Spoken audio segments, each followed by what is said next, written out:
14-year-old killer sentenced to life for brutal murder of friend's mother. He was 14 when he sat in that courtroom and smiled. Not a nervous smile, not a scared smile, a proud one. While crime scene photos flashed across the screen, he turned to the victim's family and winked. When the judge asked if he understood the charges, he leaned forward and whispered 2 words into the microphone. 2 words so disturbing that his own mother collapsed. The victim's daughter ran out screaming. The entire courtroom went silent. But this arrogant child had no idea that while he was playing games, a single fingerprint had already decided his future. Game over. Stories like this remind us that justice always finds its way.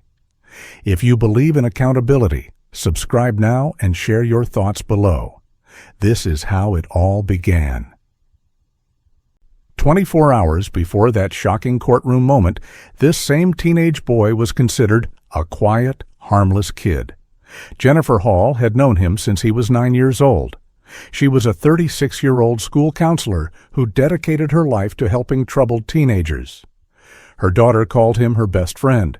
He spent nearly every afternoon at their home, eating dinner at their table, laughing at their jokes. Jennifer trusted him completely. She had no idea he'd been studying her, memorizing her routine, planning every detail down to the minute. On that Tuesday morning at 9:37, a neighbor's security camera captured him walking toward Jennifer's front door. He was carrying something hidden beneath his jacket. 17 minutes later, he walked out. Jennifer Hall never walked out again. And what he left behind would lead investigators to a discovery so chilling that even seasoned detectives couldn't sleep. Jennifer Hall woke up that Tuesday morning the same way she had for the past 12 years. 6 o'clock sharp. The alarm hadn't even finished its first beep before she reached over and silenced it. Her daughter Sarah was still asleep down the hall, curled up under blankets covered in stars and moons. Jennifer smiled as she passed Sarah's room, careful not to let the old floorboard creak beneath her feet. This was her favorite time of day. The quiet moments before the world woke up, before the phone calls and the meetings and the endless stream of troubled teenagers walking into her office looking for answers she wasn't always sure she had. This was when she could just be a mother, just be herself. She moved through the kitchen with practiced ease, pulling out the ingredients for Sarah's favorite breakfast, blueberry pancakes with just enough chocolate chips to make them special, but not enough to make them dessert. The coffee maker gurgled to life, filling the small kitchen with that rich, familiar smell that meant morning had officially arrived. Through the window above the sink, she could see the sun just beginning to peek over the rooftops across the street. Mrs. Chen was already out walking her dog. Mr. Patterson was collecting his newspaper from the driveway in his bathrobe and slippers. It was the kind of neighborhood where everyone knew everyone, where people still waved to each other and remembered birthdays and borrowed lawnmowers without asking. Jennifer had lived here for 8 years. Ever since the separation from Sarah's father, ever since she decided that starting over meant finding a place where her daughter could grow up feeling safe. And for 8 years, this street had been exactly that. Safe, predictable, boring in all the best ways. The houses were small but well kept. The trees were old enough to provide real shade in summer. The kids rode their bikes until the street lights came on, and nobody worried about letting them play outside. This was the kind of place where bad things didn't happen, where the worst neighborhood drama involved someone's trash cans blocking the sidewalk or a dog barking too late at night. As a school counselor, Jennifer saw a different world every day. She spent her hours listening to teenagers talk about things that would break most people's hearts. Abuse, addiction, violence, depression so deep they couldn't see a way out. She'd held kids while they cried about parents who hit them. She'd called Child Protective Services more times than she could count. She'd talked students down from edges both literal and metaphorical. But when she came home to this street, to this house, to her daughter sleeping safely upstairs, all of that darkness stayed outside. This was her sanctuary, her reminder that good still existed in the world. Sarah appeared in the doorway right on schedule, rubbing sleep from her eyes and yawning wide enough to show every tooth.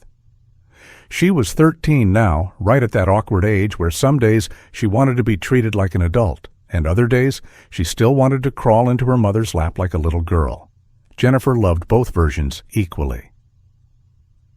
Sarah shuffled to the table and collapsed into her usual chair, already reaching for her phone before her eyes were fully open. Jennifer didn't say anything about it. Pick your battles.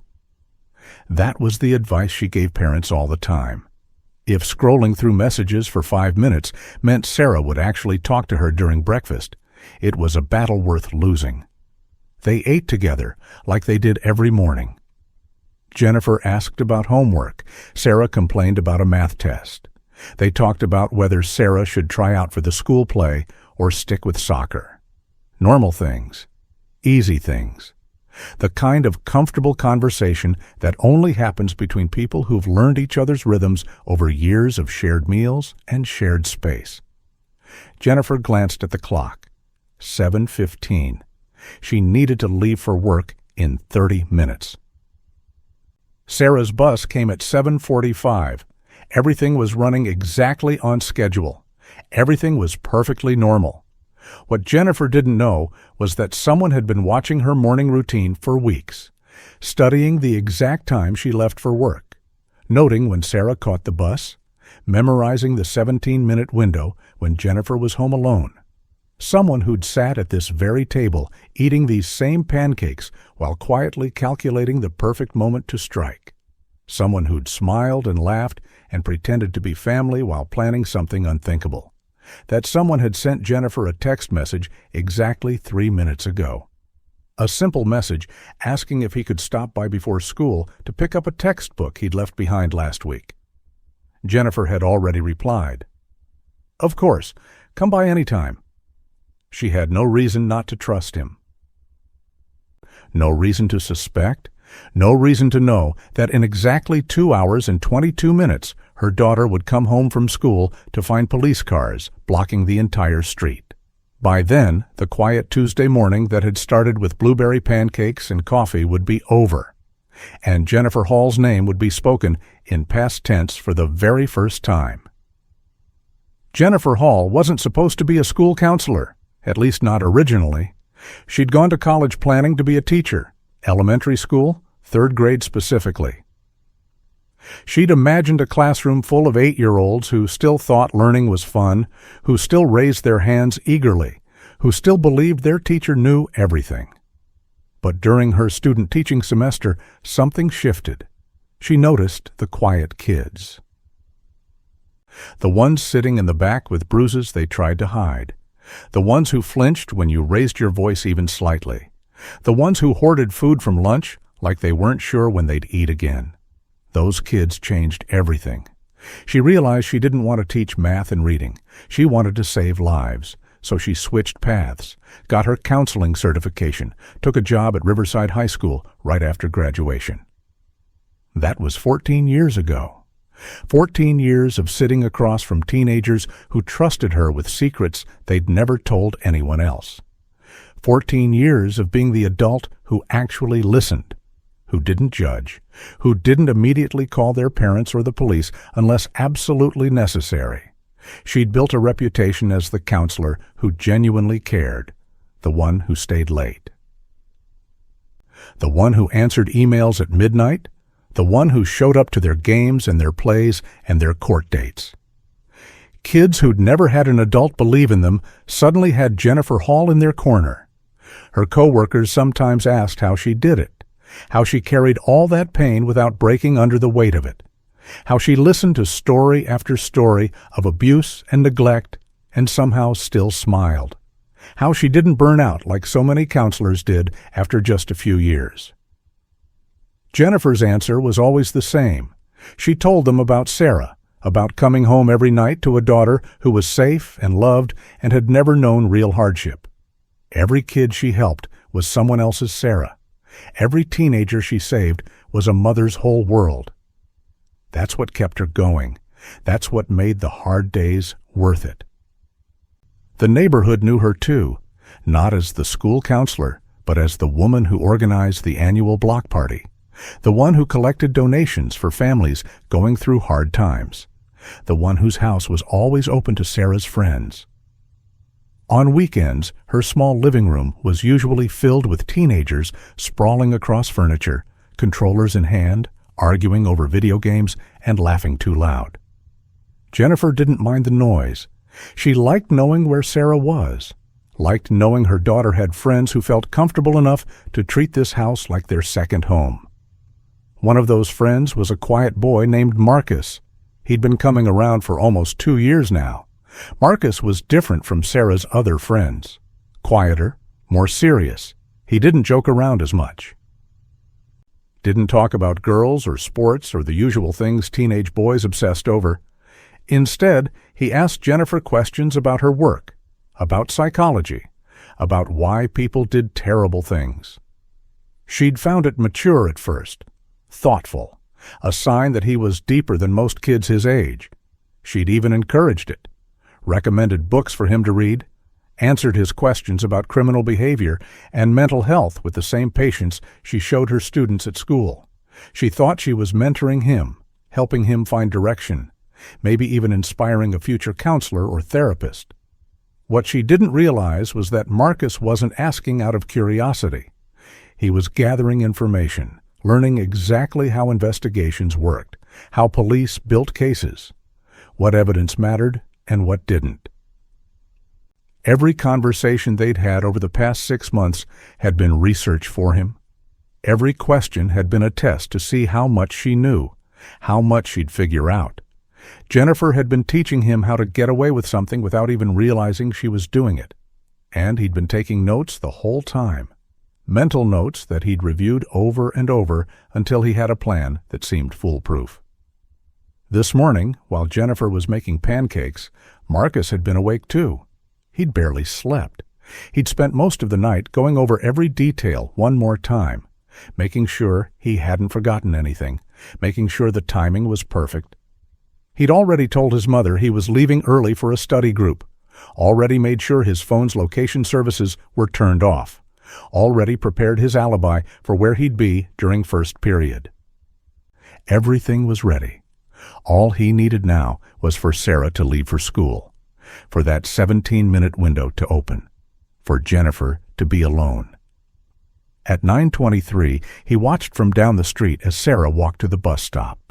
He waited until the bus pulled away, waited another 5 minutes just to be safe. Then he started walking. His hands were steady. His breathing was calm. There was no nervousness, no second thoughts, no moment where his conscience whispered that maybe he should turn around and go to school like a normal kid. He'd crossed that line weeks ago, maybe even months ago. The decision had been made.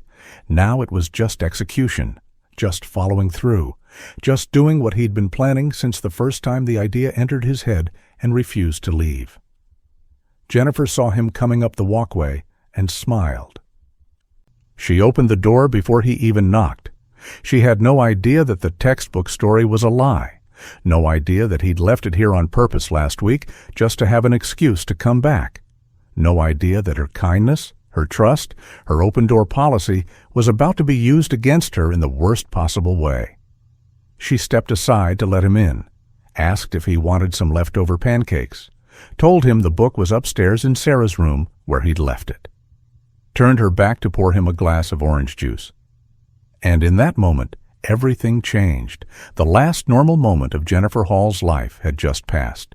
She would never pour another glass of juice, never smile at another early morning visitor, never get the chance to realize that some people can't be saved no matter how hard you try. The first person to know something was wrong was Mrs. Chen from across the street. She was returning from her morning walk with her terrier when she noticed Jennifer's front door standing wide open, not just unlocked, fully open, swinging slightly in the breeze. That wasn't like Jennifer. Jennifer was careful about security. She always locked doors, always closed windows, always checked twice before leaving for work. Mrs. Chen stood on the sidewalk for a moment, uncertain. Maybe Jennifer was carrying groceries to the car. Maybe she'd stepped outside to grab the mail. But Jennifer's car was still in the driveway, and the mailbox was closed. And something about that open door felt deeply, fundamentally wrong. Mrs. Chen called out from the sidewalk. "Jennifer, everything okay?" No answer, just silence, the kind of silence that feels too heavy, too complete. She walked closer. Her little dog pulling at the leash, suddenly anxious. "Jennifer," she called again, louder this time. Still nothing. She climbed the 3 steps to the porch and peered through the doorway. What she saw made her heart stop. The living room was destroyed. The coffee table was overturned. Books had been swept off shelves. A lamp lay shattered on the floor. And there were dark stains on the carpet that Mrs. Chen's brain refused to identify at first. Stains that shouldn't be there. Stains that meant something terrible had happened. She didn't go inside. Every instinct screamed at her to run. She stumbled backward off the porch, nearly tripping over her own feet, and pulled out her phone with shaking hands. 911. The numbers were hard to press. Her fingers wouldn't cooperate. When the dispatcher answered, Mrs. Maj Chen could barely form words. "Something's wrong. Something's very wrong at my neighbor's house.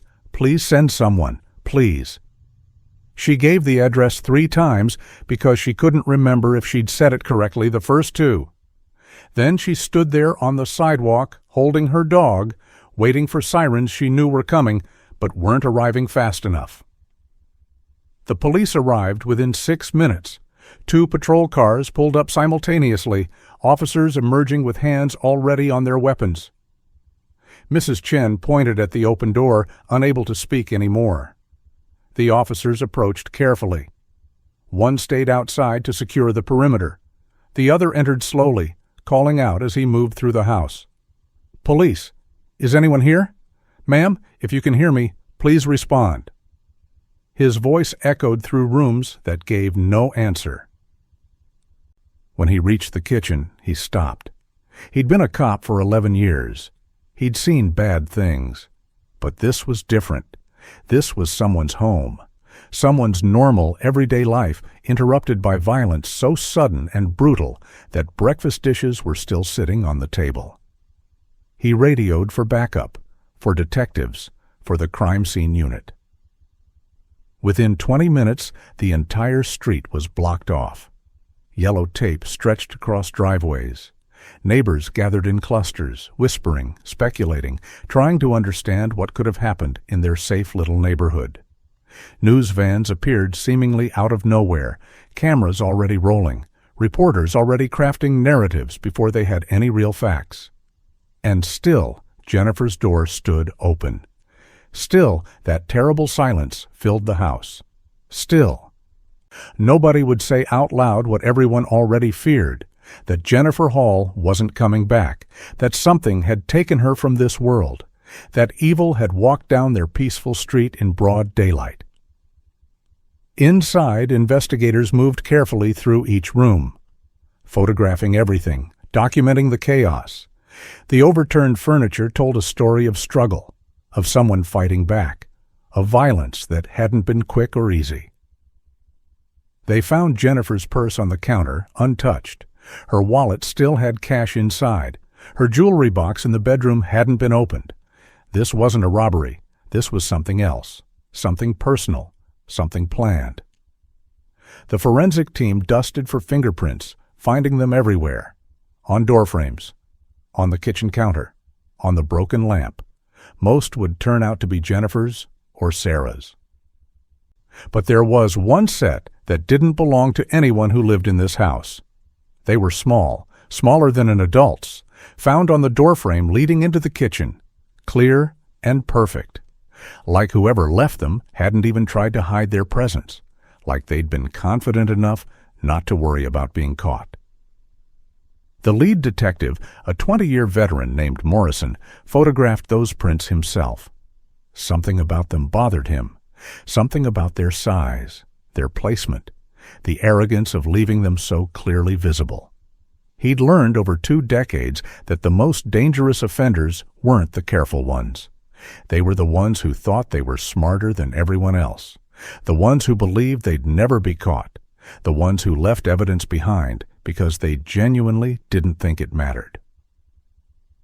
What Detective Morrison didn't know yet was that those fingerprints belonged to someone Jennifer had trusted, someone who'd eaten breakfast at the table where evidence markers now sat, someone who'd walked through this house 100 times before, someone whose age would shock the entire community when the truth finally came out. But that revelation was still hours away. Right now, all Morrison knew was that a good woman was gone. And somewhere in this destroyed home was a clue that would lead him to whoever did this. He just had to find it. He just had to see what the killer had been arrogant enough to leave behind. And then the real hunt would begin. Detective Morrison had been working homicides for 17 years. He'd seen crime scenes that haunted him for months afterward, cases that made him question humanity. But there was something about Jennifer Hall's house that felt different. Maybe it was the pancakes still sitting on plates. Maybe it was the school counselor certificates hanging on the wall. Maybe it was the photographs everywhere showing a woman who dedicated her life to helping people. Whatever it was, Morrison felt the weight of this case settle on his shoulders the moment he stepped inside. This wasn't just another investigation. This was personal, and he was going to find whoever did this. He started where he always started, with the details everyone else overlooked, the small things that told the real story. Jennifer's coffee cup was still half full, still warm when officers first arrived. That meant the attack happened recently. Very recently, her keys were on the hook by the door. Her jacket was still draped over a kitchen chair. She hadn't been preparing to leave. She'd been home, comfortable, unsuspecting. The front door showed no signs of forced entry. No scratches around the lock, no splintered wood. Whoever came inside had been let in willingly. Jennifer had opened that door herself. She'd trusted whoever was on the other side. Morrison walked through the scene slowly, reconstructing events in his mind.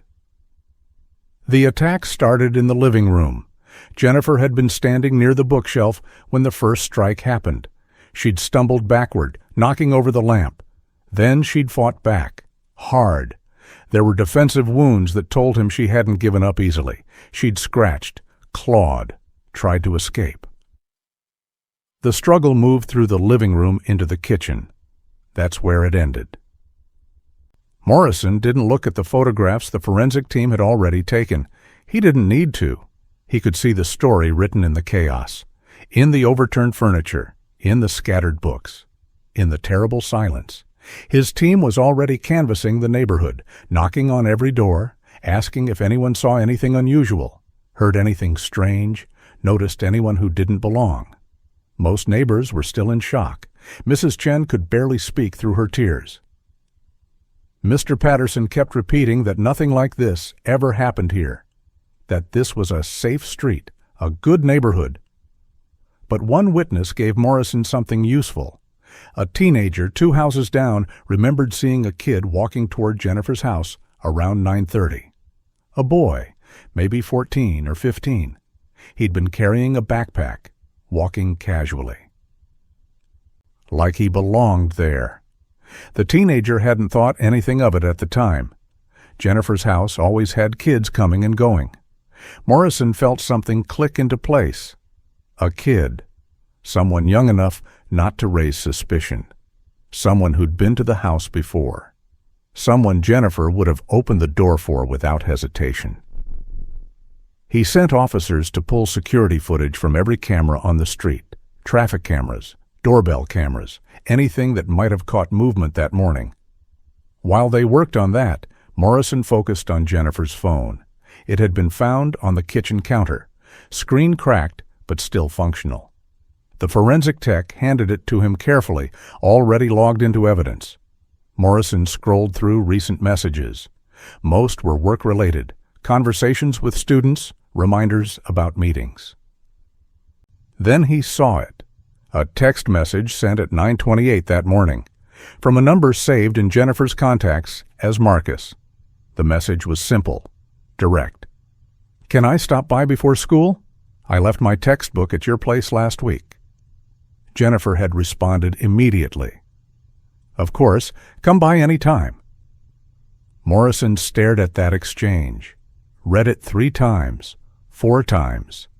Marcus, a name that appeared frequently in Jennifer's text history, someone she communicated with regularly, someone she trusted enough to invite over without a second thought, someone who knew exactly when Sarah would be at school, exactly when Jennifer would be home alone. He had his team run the number. It came back registered to Marcus Chen, 14 years old, lived 4 blocks away, attended the same school where Jennifer worked, Sarah's classmate, possibly her friend. Morrison's stomach tightened. 14, the same age as his own son. He pushed that thought away. Age didn't matter. Evidence mattered. Facts mattered. And the facts were starting to paint a very clear picture. A kid who texted asking to come over. A kid who arrived during that specific window when Jennifer was alone. A kid who would have been welcomed inside without question. Morrison needed to talk to this Marcus Chen. Needed to see his hands, his shoes, his backpack. Needed to look him in the eye and see if a 14-year-old could really do something this terrible. But first, he needed to check those fingerprints, the ones on the doorframe that were too small to be an adult's. He called the forensic tech over, asked him to measure them, compare them to average hand sizes. The tech worked quickly, taking precise measurements, running them through databases. When he looked up, his face had gone pale. "Detective, these prints belong to someone with the hand size of a young teenager, maybe 13 to 15 years old, and they're fresh, very fresh." Morrison nodded slowly. He'd been right. A kid, a child, someone who should have been in math class right now, someone who'd walked into a woman's home and destroyed everything she was, everything she ever would be. The evidence was building. The timeline was clarifying. And somewhere out there, a 14-year-old boy was probably sitting in a classroom right now, pretending everything was normal, pretending he hadn't just committed the unthinkable. Morrison grabbed his jacket. It was time to pay Marcus Chen a visit. Time to see if a child could look him in the eye and lie. Time to see if justice could be served even when the monster wore a backpack and had a bedtime. The hunt had officially begun. Marcus Chen wasn't what anyone expected a killer to look like. He was thin, barely 5'4", had a face that still held traces of childhood softness. Teachers described him as quiet but intelligent. His grades were above average. He'd never been in a fight, never been suspended, never even gotten detention. On paper, he was exactly the kind of student schools loved. Studious, respectful, no behavioral red flags whatsoever. But paper only tells you what people want you to see. It doesn't tell you what happens behind closed doors. It doesn't tell you what thoughts run through someone's mind when nobody's watching. And it definitely doesn't tell you when someone's been hiding something dark for a very long time. Marcus had always been different. Even as a small child, his mother noticed things that worried her, but never worried her enough. He didn't cry when he got hurt, didn't seem to care when other kids were upset. Once, when he was 7, their neighbor's cat died, and the little girl next door was sobbing. Marcus had asked her why she was crying over something that couldn't feel anymore. His mother had chalked it up to logical thinking, a scientific mind. She'd convinced herself that her son was just more rational than emotional, that he saw the world differently. She'd never let herself consider that maybe he didn't feel things the way other people did, that maybe something fundamental was missing. By the time Marcus reached middle school, he'd learned to mimic emotions he didn't actually feel. He'd studied other kids the way scientists study lab specimens, watched how they reacted to things, what made them laugh, what made them cry, what responses were expected in which situations. Then he'd practiced those responses until they looked natural, until nobody could tell the difference between genuine emotion and carefully performed behavior.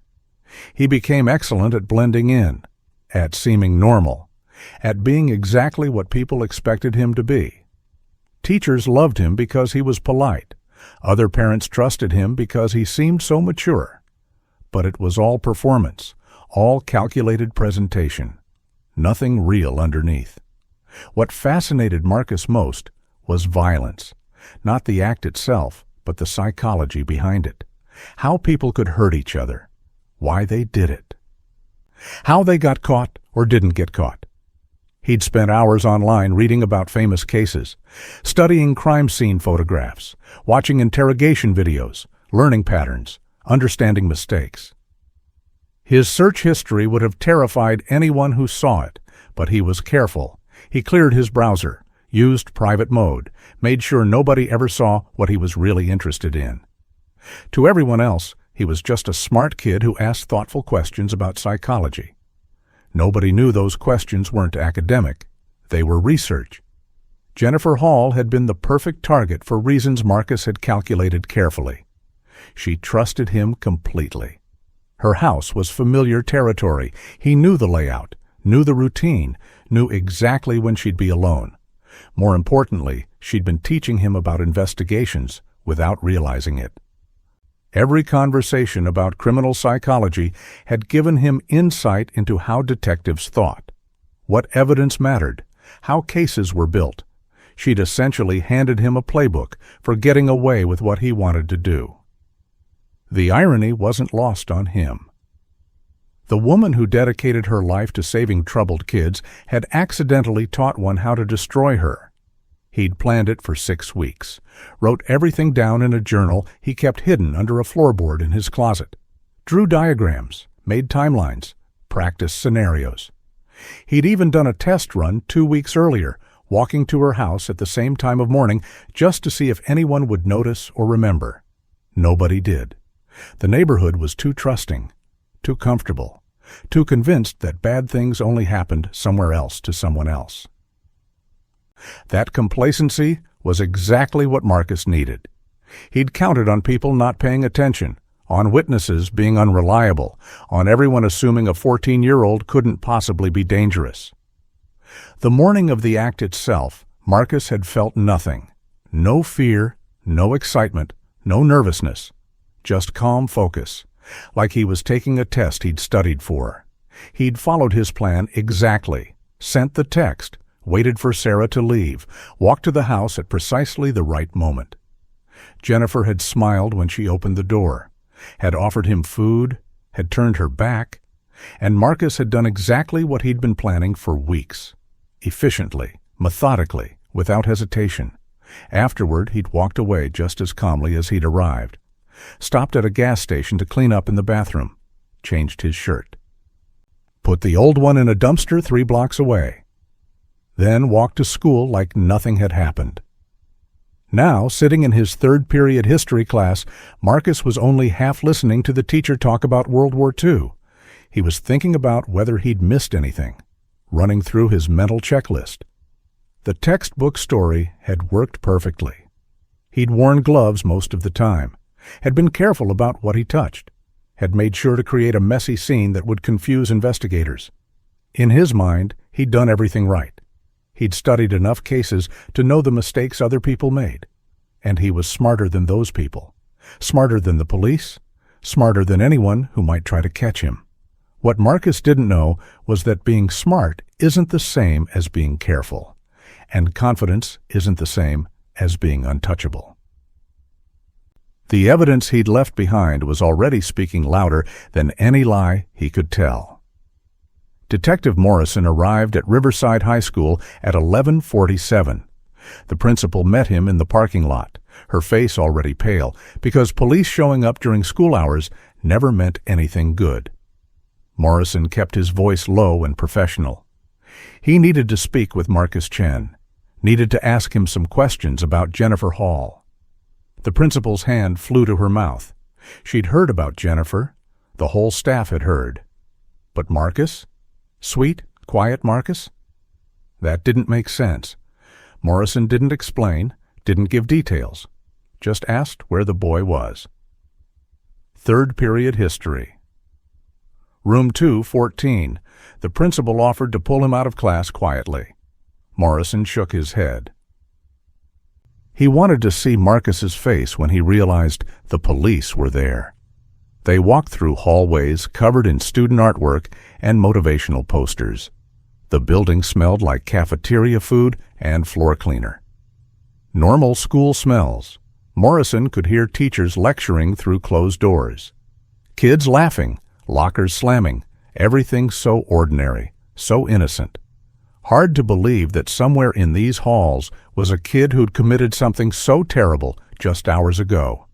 They reached room 214. Morrison asked the principal to wait outside. Then he opened the door without knocking. 23 students looked up simultaneously. The teacher stopped mid-sentence, and there, in the third row by the window, Marcus Chen sat perfectly still. His face showed absolutely nothing. No surprise, no fear, no guilt. Just blank observation. Morrison walked directly to Marcus's desk. "Marcus Chen?" The boy nodded. "I need you to come with me. We have some questions about Jennifer Hall." For just a fraction of a second, something flickered across Marcus's face. Not fear? Something else. Almost like satisfaction. Like he'd been waiting for this moment. Like he wanted to see what would happen next. Then the expression vanished, replaced by perfectly performed confusion. "Jennifer, is she okay? Did something happen?" His voice was exactly right. Concerned. Worried. If Morrison hadn't been watching closely, he might have believed it. But he had been watching, and he'd seen that flicker, that tell. The classroom had gone completely silent. Every student was staring. The teacher looked like she might faint. Morrison kept his voice neutral. "Please, gather your things and come with me." Marcus stood slowly, packed his notebook and pencil into his backpack with movements that were too calm, too controlled. Most kids would be nervous having a detective pull them from class. Most kids would be asking rapid-fire questions. "What happened? Why do you need to talk to me? Am I in trouble?" But Marcus asked nothing, just walked toward the door like he'd been expecting this, like he'd already prepared for exactly this scenario. They went to an empty classroom. Morrison sat Marcus down and read him his rights. The boy listened without interrupting. When Morrison asked if he understood, Marcus nodded. "I understand, but I don't need a lawyer. I didn't do anything wrong." That confidence, that certainty. Morrison had seen it before in suspects who thought they were untouchable, who believed they'd covered all their bases, who genuinely thought they were smarter than everyone investigating them. Those suspects always made mistakes, always revealed themselves eventually. Morrison just needed to be patient, needed to let Marcus talk himself into a corner. "Tell me about this morning," Morrison said. "Where were you between 9 and 10? Marcus didn't hesitate. "I was at the library, studying for a math test."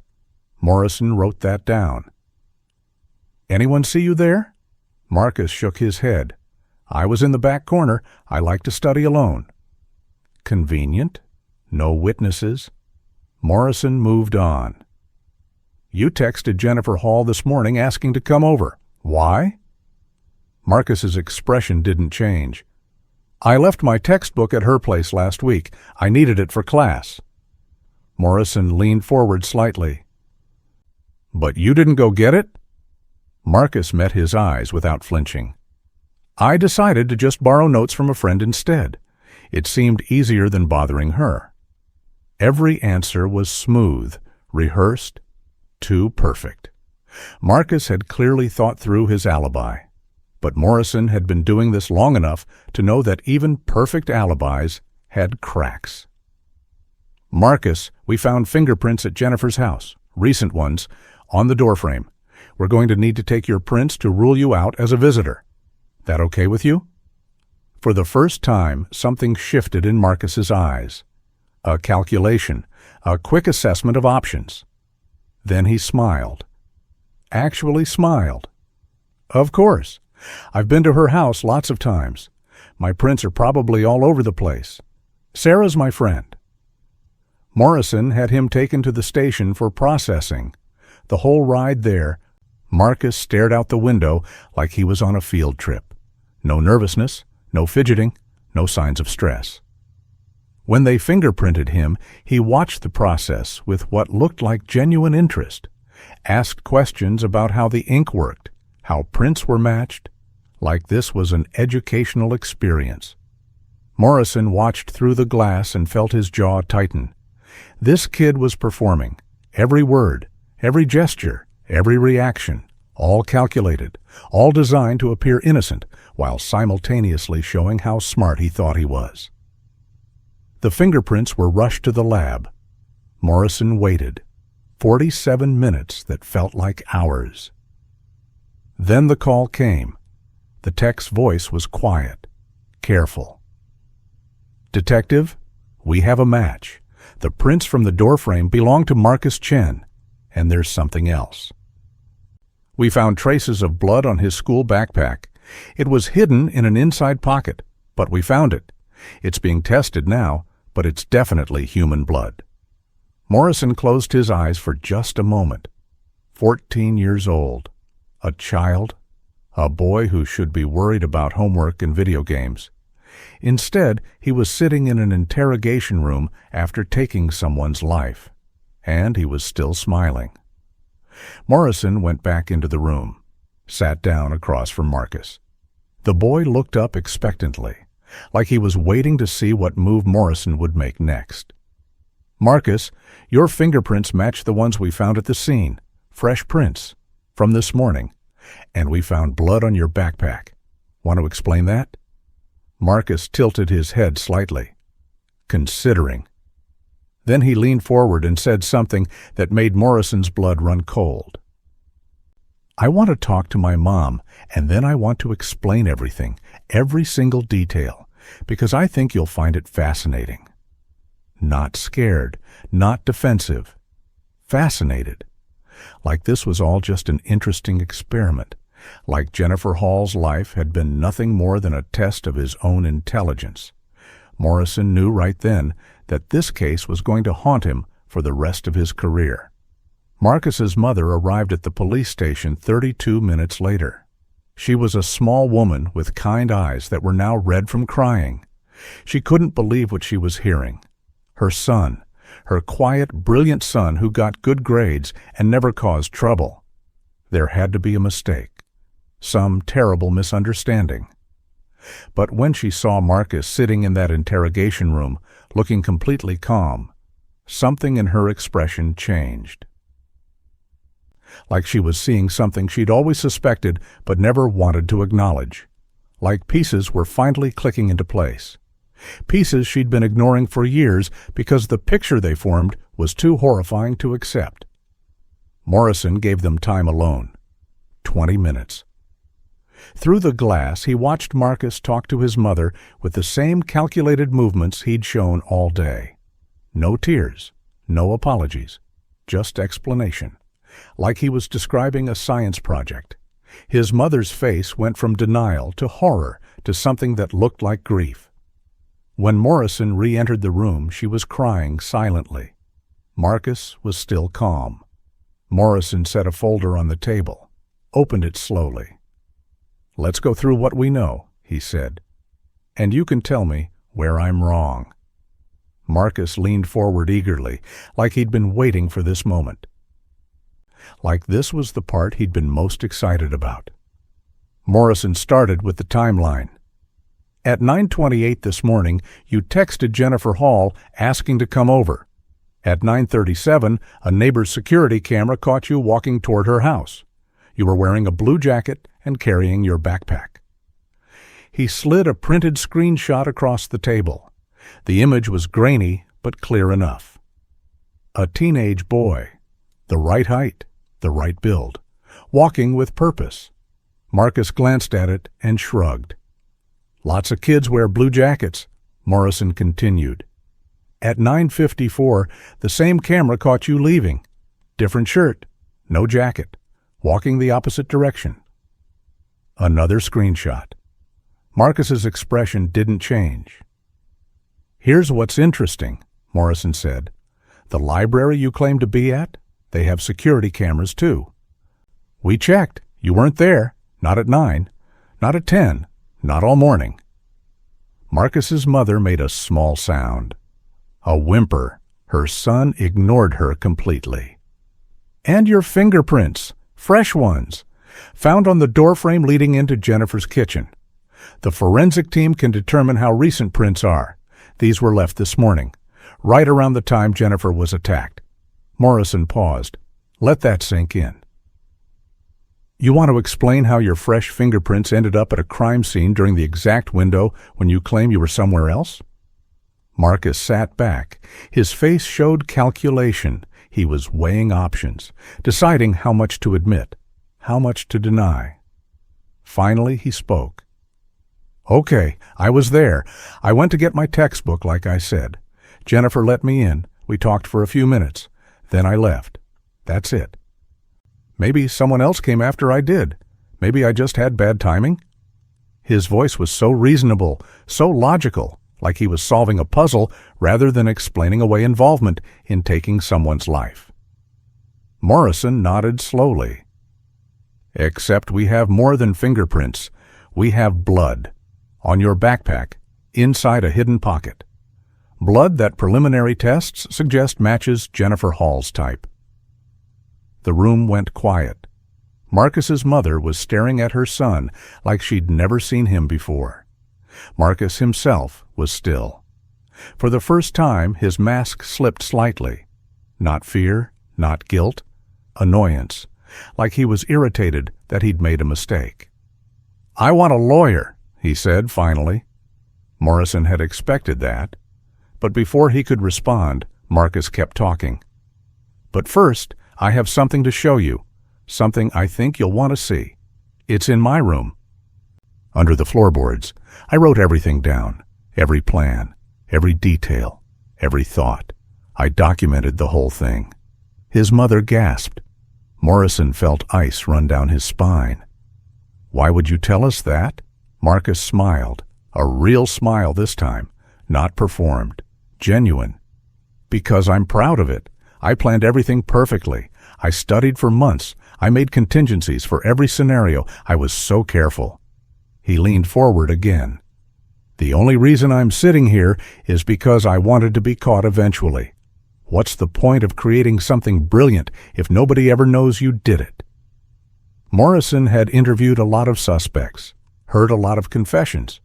But this was different. This wasn't remorse. This wasn't breaking under pressure. This was pride, arrogance. A 14-year-old boy treating someone's ending like it was an achievement to be celebrated. Morrison sent officers to Marcus's house immediately. They found exactly what he'd described. A journal hidden under floorboards in his bedroom closet, 47 pages of detailed planning, diagrams of Jennifer's house, timelines of her routine, notes about when she was alone, calculations about how long he'd have, even practice entries where he'd written out different scenarios and how he'd respond to each. The final entry was dated yesterday. It read, "Tomorrow I'll finally know if I'm as smart as I think I am. If this works, I'll have proven that age doesn't matter. Intelligence does, and I'm more intelligent than anyone gives me credit for." But what chilled investigators most was what they found on the last page. A list, 5 names. All women in the neighborhood, all people Marcus had access to, all potential targets. Jennifer Hall's name was at the top with a check mark next to it. The other 4 names had question marks, like he was deciding which one would be next. Like Jennifer wasn't an isolated act, she was practice, the beginning of something much worse. Morrison stared at that list and realized they hadn't just caught a killer. They'd stopped one before he could continue, before 4 more families could be destroyed, before 4 more lives could be ended by a child who saw people as nothing more than experiments. The journal was logged as evidence, photographed, documented. Every page would be used against Marcus in court. Every word he'd written would prove premeditation, would prove that this wasn't impulse or accident. This was calculated, planned, intentional. And Marcus had documented his own guilt so thoroughly that no defense attorney in the world could explain it away. He'd been so confident he'd never be caught that he'd created a perfect confession. And now, sitting in that interrogation room with his crying mother and the detective who'd hunted him down, Marcus Chen was finally starting to realize that being smart wasn't enough. That pride came before consequences. That justice was coming whether he was ready for it or not. The journal changed everything. What had started as a homicide investigation became something far more disturbing. A window into the mind of a child who'd been planning violence with the methodical precision of someone 3 times his age. Detective Morrison assigned 2 officers just to go through every page, documenting every detail, cross-referencing every note with the actual crime scene. What they found was terrifying in its thoroughness. Marcus had observed Jennifer for 6 weeks, noted what time she woke up, when she left for work, when Sarah caught the bus, when she was most vulnerable. He'd even sketched the layout of her house from memory, marking entry points and escape routes like a military operation. But the journal revealed more than just planning. It revealed motive, or rather, the complete absence of one. There was no anger toward Jennifer, no revenge plot, no rational reason at all. In one entry from 3 weeks ago, Marcus had written, "I need to know if I can do it, not if I want to, not if I should, just if I can." Theory is meaningless without application. I've studied enough cases, read enough books, now I need data, real data. The only way to truly understand something is to experience it firsthand. He'd written about taking someone's life the way a student might write about a chemistry experiment. Clinical, detached, curious. The digital forensics team was pulling apart Marcus's online history. Even with his careful deletions, they found traces. Search queries from months ago. How long does DNA last on fabric? Do security cameras record continuously or on motion? Average police response time residential area. Juvenile sentencing for serious offenses. He'd been researching, preparing, learning from other people's mistakes so he wouldn't make the same ones. His social media was carefully curated, posts about schoolwork, pictures of him and Sarah smiling, normal teenage content. But the metadata told a different story. Photos taken at Jennifer's house. Timestamps that proved he'd been there dozens of times. Building familiarity, building trust. The blood evidence came back conclusive. The stains on Marcus's backpack were Jennifer Hall's. Type and DNA matched perfectly. There were also traces on the shirt he'd thrown away. Officers had retrieved it from the dumpster Marcus described during questioning. He'd told them where it was almost proudly, like he wanted them to see how thorough his planning had been, how he'd thought of everything, changed clothes, disposed of evidence, created an alibi. The shirt told its own story, spatter patterns consistent with close-range violence. Defensive wounds on Jennifer meant she'd fought back hard, but Marcus had been prepared for that too. His journal had an entire section on anticipated resistance and response strategies. A forensic psychologist was brought in to evaluate Marcus.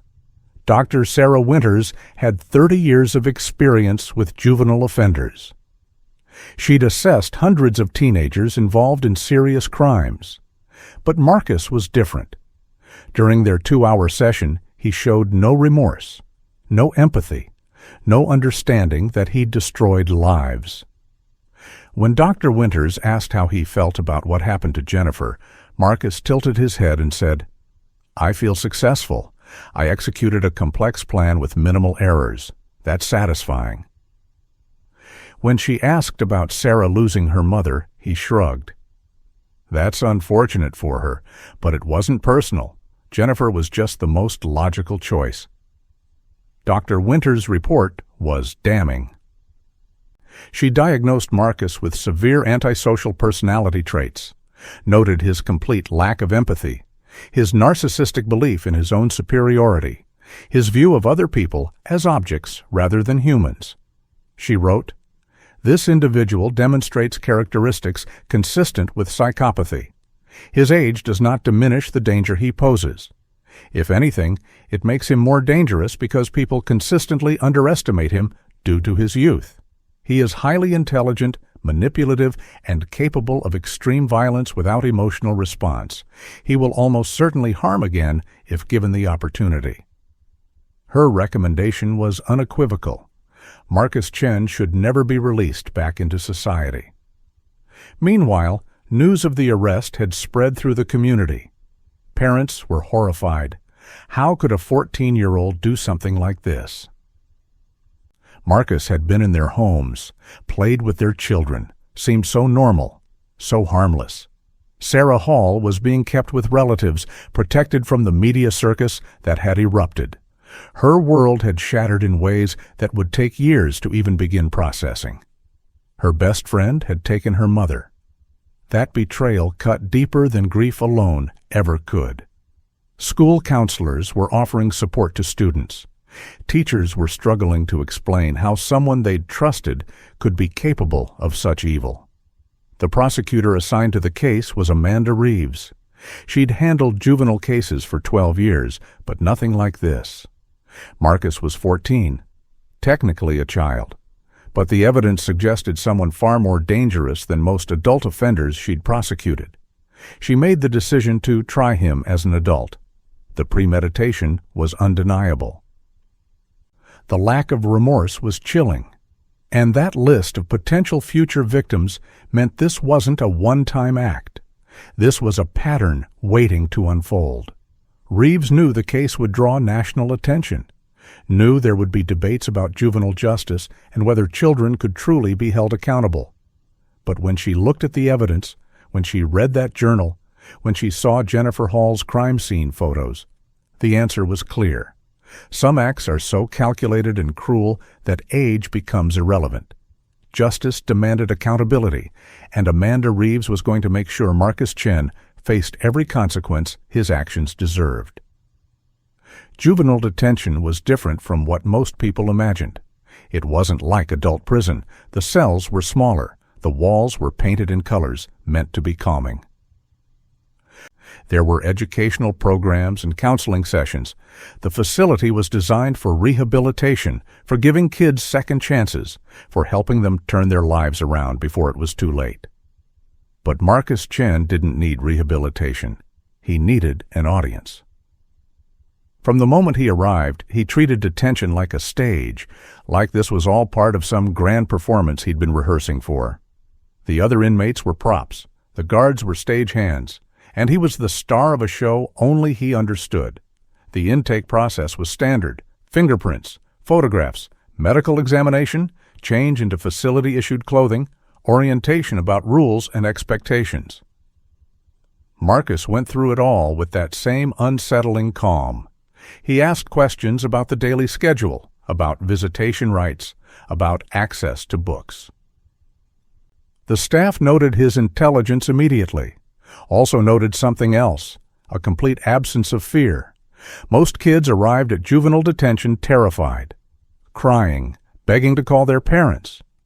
Marcus arrived like he was checking into a hotel, like this was just another experience to observe and analyze. The intake counselor wrote in his file, "Unusual affect, no visible distress, appears almost curious about the environment." His first night, Marcus was placed in a cell alone, standard procedure for new arrivals, especially ones charged with serious offenses. Through the small window in his door, guards watched him. Most kids paced, cried, stared at walls. Marcus pulled out the notebook they'd given him and started writing, page after page.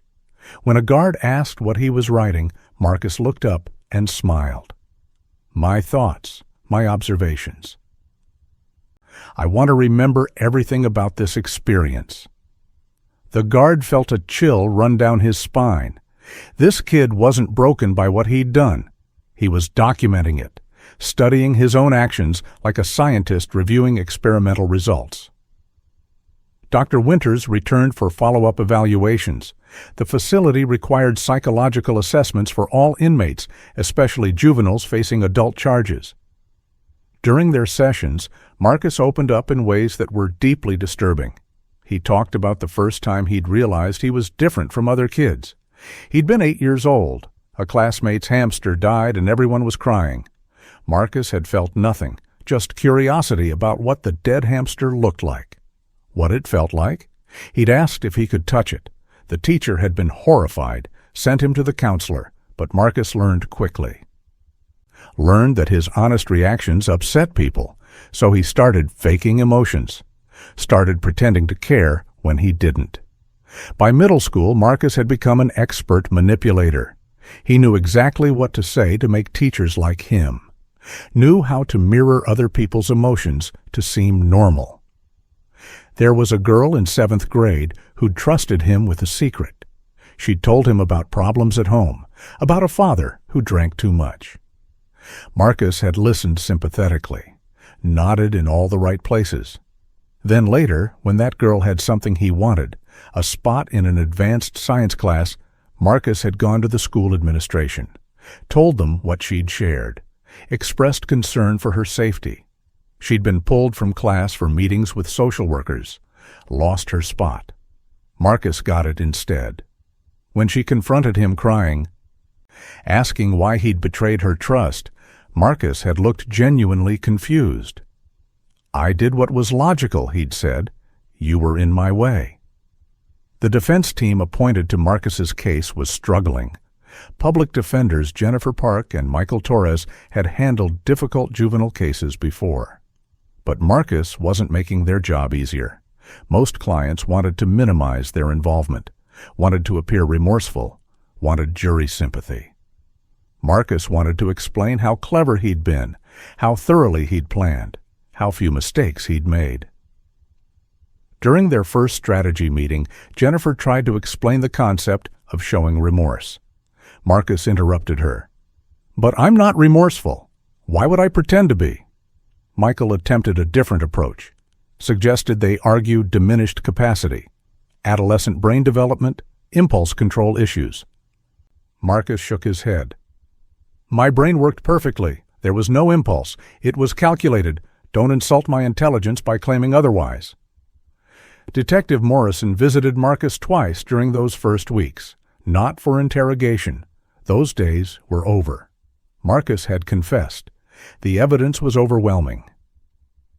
Morrison came because he needed to understand, needed to look this kid in the eye and figure out how someone so young could be so empty inside. During one visit, Morrison noticed Marcus had newspaper clippings, articles about the case, about himself. He'd convinced a guard to bring them, was reading them with obvious satisfaction. "They're calling me brilliant," Marcus said, holding up one article. "They're saying I'm one of the youngest offenders to show this level of premeditation. Do you know how rare that is?" Morrison felt sick. This kid was enjoying the attention, enjoying the notoriety. This wasn't deterring him, it was validating him. The warning signs had always been there. Marcus's mother finally admitted it during an interview. Small things she'd ignored. A teacher who'd mentioned Marcus showed no empathy during group projects. A neighbor who'd said Marcus made her uncomfortable, though she couldn't explain why. Incidents with pets in the neighborhood going missing. Marcus always had explanations, always had logical reasons, and his mother had wanted to believe him, wanted to believe her son was just different, not dangerous. Now she sat in Detective Morrison's office and wept. "I knew something was wrong. I've always known. I just didn't want to see it." One evening, Marcus was moved to a common area for supervised recreation. Another inmate, a 17-year-old named Deshawn, who was awaiting trial for assault, approached him. "You're that kid, the one who hurt that lady." Marcus nodded. Deshawn leaned closer. "Why'd you do it?" Marcus considered the question seriously. Then he said something that made every guard in the room tense. "Because I wanted to see if I could, and I did. Successfully. The only thing I regret is that I won't get to find out what the others would have been like." He said it loud enough for everyone to hear, said it like he was discussing a video game rather than human lives. That statement was immediately reported, documented, and would later be used in court to prove that Marcus Chen posed a continued threat, that his actions weren't aberration, they were intention, and given the opportunity, he would absolutely do it again. The courtroom was packed. Every seat filled, media cameras lined the back wall, reporters with notepads ready, families from the neighborhood wanting to witness justice. And in the center of it all, Marcus Chen sat at the defense table, looking almost bored. He wore a button-down shirt his mother had brought, dress pants. Clothing meant to make him look young and innocent. But the effect was ruined by his expression, that constant half-smile, that look of someone watching a movie they'd already seen. Prosecutor Amanda Reeves stood and approached the jury. She'd prepared for this moment for 3 months. Every piece of evidence organized, every witness prepped, every argument refined. This was the case that would define her career, and she wasn't going to waste a single second. She started with the timeline. A large screen behind her displayed Jennifer Hall's last morning, photos of her house, her kitchen, the breakfast dishes still on the table. 9:28 in the morning, Reeves said, her voice clear and steady. Marcus Chen sent this text message. The actual text appeared on screen. "Can I stop by before school? I left my textbook at your place last week." Reeves paused. "Let the jury read it." Jennifer Hall responded within 30 seconds. "Of course, come by any time." She trusted him. Why wouldn't she? He'd been to her home hundreds of times. He was her daughter's friend, a child she'd tried to help and mentor. That trust cost her everything. The screen changed to security camera footage, grainy but clear enough. A figure in a blue jacket walking down the sidewalk. Timestamp 9:37. This is Marcus Chen approaching Jennifer Hall's house during the exact window when she was home alone, when her daughter was safely at school, when no one would interrupt. Another image, the same figure leaving. Different shirt, no jacket. Timestamp 9:54. 17 minutes. That's how long it took for Marcus to enter that house, attack Jennifer Hall, and leave. 17 minutes that destroyed a family. 17 minutes that this 14-year-old had planned down to the second. Marcus leaned over and whispered something to his lawyer. Jennifer Park's face went red. She put a hand on his arm, shaking her head sharply. Marcus sat back, but that smile widened. Several jurors noticed. Their expressions hardened. Reeves continued, showing crime scene photos. Carefully selected. Graphic enough to show the violence, but not gratuitous. The overturned furniture, the broken lamp, the evidence of struggle. Jennifer Hall fought back, fought hard. She had defensive wounds on her hands and arms. She didn't give up. She tried to survive. But Marcus Chen had planned for resistance. He'd written about it in his journal, under a section titled Anticipated Obstacles. The courtroom was silent, the kind of silence that feels heavy, oppressive. Reeves pulled out the journal itself, sealed in an evidence bag, but visible. This journal was found hidden under the floorboards in Marcus Chen's bedroom. 47 pages documenting his plan to take Jennifer Hall's life. Diagrams of her house, timelines of her schedule, practice scenarios, and most disturbing of all, a list of 4 other potential victims.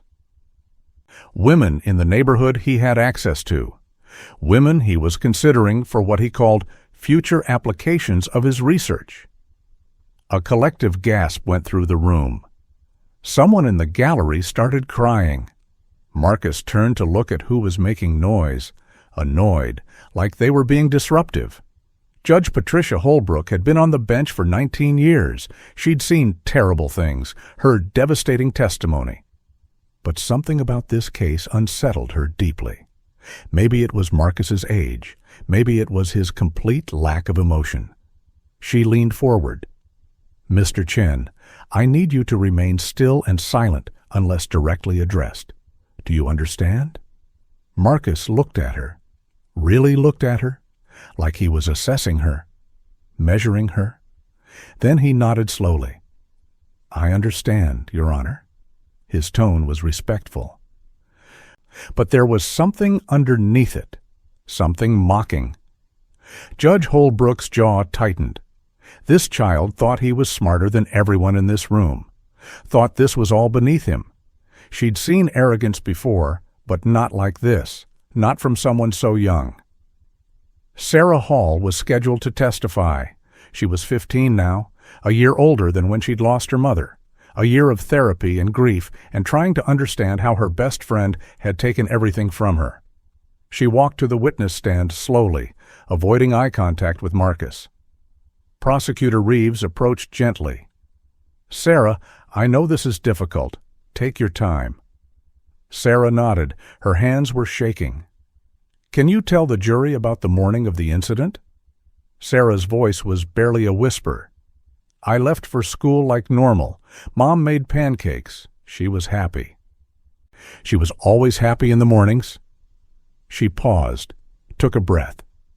"When I came home that afternoon, there were police everywhere. They wouldn't let me go inside, wouldn't tell me what happened at first. I kept asking for my mom, kept calling her phone. It was ringing inside the house, but she wasn't answering." Tears streamed down Sarah's face. "They finally told me she was gone, told me someone had hurt her, but they wouldn't say who, not at first. Then they asked about Marcus, asked if he'd been acting strange, if he'd said anything unusual. I didn't understand. Marcus was my friend. Marcus would never—" She broke down completely, couldn't finish. Her aunt rushed forward from the gallery. Judge Holbrook called for a short recess, but before anyone could move, Marcus spoke, loud enough for everyone to hear. "It wasn't personal. Sarah, you have to understand that. It was never about you or your mother specifically. She was just the most logical choice." The courtroom erupted. Judge Holbrook slammed her gavel. "Mr. Chen." But the damage was done. The jury had heard it. That cold clinical dismissal of a life. That complete absence of humanity. And every single one of them looked at Marcus like he was something that shouldn't exist. After the recess, the trial resumed with a tension that hadn't existed before. Marcus's outburst had changed something fundamental in that courtroom. Before, he'd been a defendant, a suspect, someone presumed innocent until proven guilty. Now, in the eyes of everyone present, he was exactly what the prosecutor claimed, a calculating, remorseless killer who happened to be 14 years old. The jury sat straighter, paid closer attention. Several had stopped taking notes. They didn't need to. They'd already decided. But Amanda Reeves wasn't taking chances. She was going to bury Marcus Chen under so much evidence that no appeal, no technicality, no sympathetic future judge could ever set him free. The first forensic expert was Dr. Raymond Chen, no relation to Marcus, a fingerprint analyst with 23 years of experience. He approached the stand with a folder thick with documentation. Reeves walked him through his credentials, then got straight to the point. "Dr. Chen, can you explain what you found at the crime scene?" He nodded. "We recovered multiple sets of fingerprints throughout Jennifer Hall's home. Most belonged to her and her daughter, but we found one set that was recent, very recent. Fresh enough that we could determine they'd been left the morning of the incident." He pulled out enlarged photographs of the prints. These were found on the doorframe between the living room and kitchen. The position suggests someone leaning or bracing themselves, and they matched perfectly to Marcus Chen's prints. The defense attorney tried to object, argued that Marcus had admitted being at the house before, that old prints could seem fresh. Dr. Chen shook his head. The oils and fingerprints degrade at a measurable rate. These weren't old prints. These were left within hours of our collection, and the position matters. These weren't casual contact prints from someone walking through. These were pressure prints, someone pushing hard against the frame. Consistent with physical exertion or struggle. He pointed to specific ridge patterns on the photographs. You can see the force distribution here and here. This wasn't someone just touching a doorframe. This was someone using it for leverage. The implication hung in the air. Marcus had been fighting with someone in that exact spot. Next came the DNA analyst. Maria Sanchez had worked in the state crime lab for 15 years. She'd processed thousands of samples. She testified about the blood found on Marcus's backpack. We discovered 3 distinct stains inside a hidden interior pocket. All 3 samples matched Jennifer Hall's DNA profile. The probability of this being coincidental is 1 in several trillion. Reeves held up the backpack itself, sealed in clear evidence plastic. Why would Jennifer Hall's blood be inside Marcus Chen's backpack? Sanchez's answer was clinical. Transferred during or immediately after a violent incident. The placement inside a concealed pocket suggests intentional concealment, someone trying to hide evidence. The defense tried to create doubt, suggested contamination, suggested the blood could have gotten there innocently. But Sanchez was prepared. Blood doesn't spontaneously appear inside hidden pockets, and the spatter pattern on the discarded shirt tells us exactly what happened. We found impact spatter consistent with close-range striking. Arterial spray suggesting a major vessel was compromised. Cast-off patterns indicating repeated motion. This wasn't accidental transfer. This was someone in direct proximity to extreme violence. She showed photographs that made several jurors look away. The shirt told a story no words could soften, a story of brutality, of intention, of a 14-year-old boy destroying another human being. The digital forensics expert testified next. Kevin Park had extracted every piece of data from Marcus's phone, computer, and social media accounts. The defendant's search history is extensive and telling, he said, pulling up screenshots on the courtroom display. 3 months before the incident, searches began. How to avoid leaving DNA, average police response times, juvenile criminal sentencing, methods of concealment. He deleted his browser history regularly, but fragments remain on the hard drive, including searches specifically about Jennifer Hall's work schedule. Screenshots of her social media posts that mentioned when she'd be home alone, satellite images of her house and the surrounding neighborhood. But the most damning evidence came from Marcus's text conversations with himself. He'd created a separate account under a fake name and messaged himself as a way to organize thoughts. Park read them aloud. 1 week before, still deciding on timing. Morning seems optimal. Sarah's bus schedule is consistent. 0 variation in 3 weeks of observation. 3 days before. Confirmed she trusts me completely. She offered me a key to their house last week. Declined because I don't need it. She opens the door every time. The day before. Final preparations complete. Tomorrow will prove everything I've theorized. Intelligence over age, planning over impulse. I will succeed because I've eliminated variables others overlook. The courtroom was completely silent as Park continued reading. Messages that showed Marcus wasn't struggling with his decision, wasn't conflicted or remorseful. He was excited, anticipating. Treating Jennifer Hall's last morning alive like it was a science fair project he'd been preparing for months. Jennifer Park, his defense attorney, sat with her head in her hands. There was no defense against a defendant's own words, no way to argue innocence when her client had documented his guilt so thoroughly. She'd tried to get the journal and text messages excluded, argued they were private thoughts not intended as confession. The judge had denied every motion. The jury deserved to see the truth, all of it. Neighbors testified throughout the afternoon. Mrs. Chen described finding the scene. Mr. Patterson talked about Marcus walking past his house that morning, calm as could be, while police sirens approached from the other direction. A teacher from school explained how Marcus had seemed perfectly normal that day. Participated in class, answered questions, showed no signs of stress or guilt. He was actually more engaged than usual, the teacher said quietly. Like he was energized, happy almost. Each testimony built the same picture. A child who'd committed an unthinkable act and felt nothing but satisfaction. By the time Prosecutor Reeves rested her case, there wasn't a single person in that courtroom who doubted Marcus Chen's guilt. The evidence was overwhelming, the premeditation undeniable, and Marcus himself had provided the most damning testimony through his own documented words. His journal sat on the evidence table like an accusation made of paper and ink.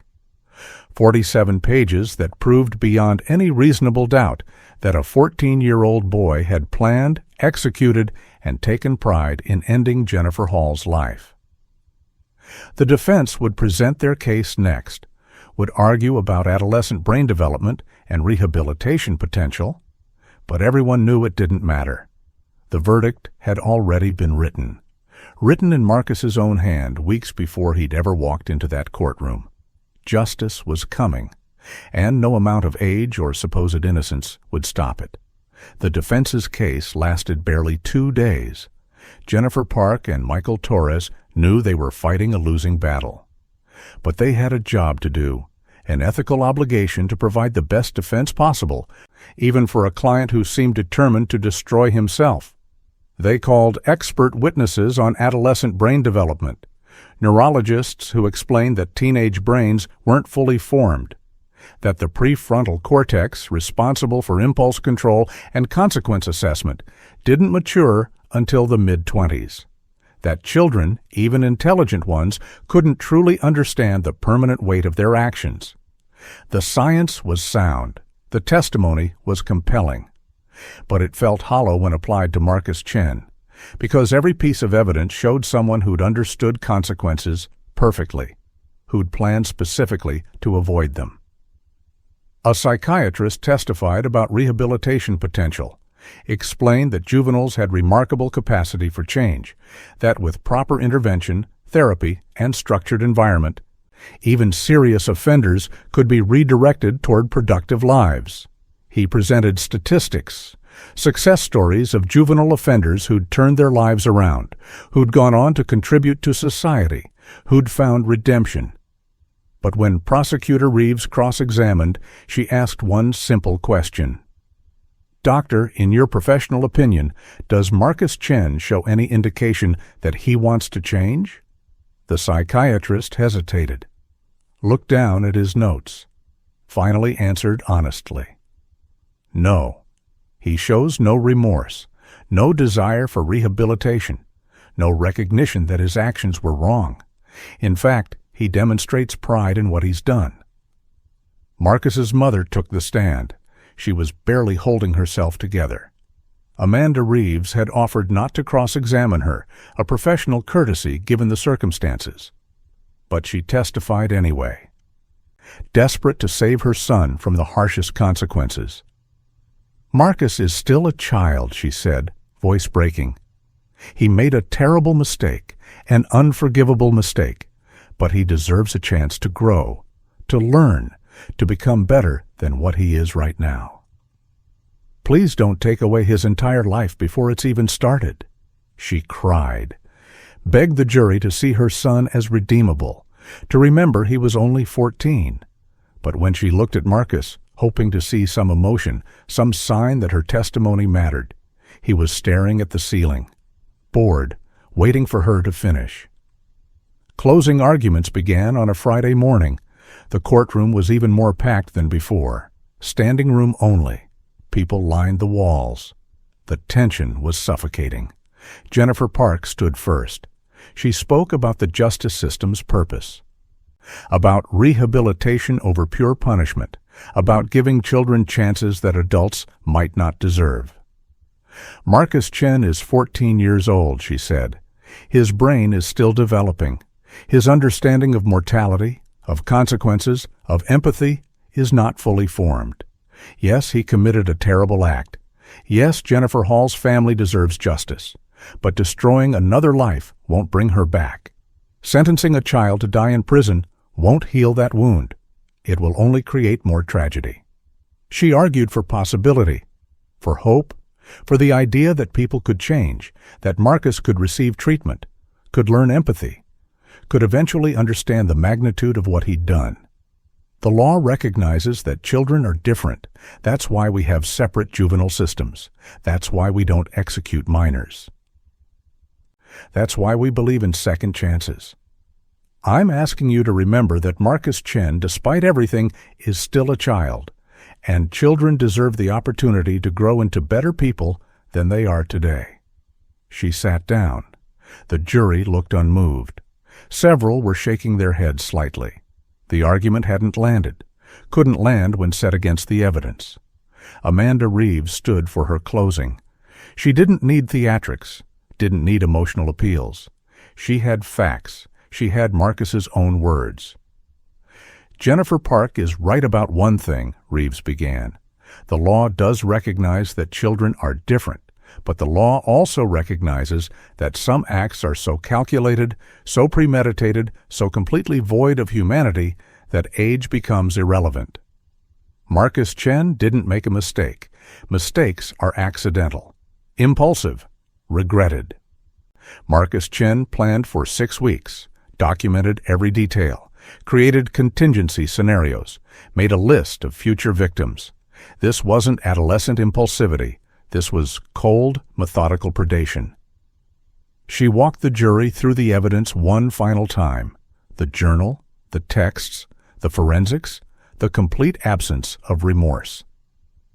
Marcus Chen told Sarah Hall, while she sobbed on the witness stand, that her mother's death wasn't personal, that Jennifer was just the most logical choice. Those are his words, not the words of a child who doesn't understand, the words of someone who understands perfectly and simply doesn't care. Reeves paused. Let that sink in. Jennifer Hall dedicated her life to saving troubled teenagers. She welcomed Marcus into her home, trusted him, mentored him, and he used that trust to plan her destruction. Then he documented it like a science experiment. Then he smiled about it in this courtroom. She pointed at Marcus. That is not a child struggling with impulse control. That is a predator who happens to be 14 years old.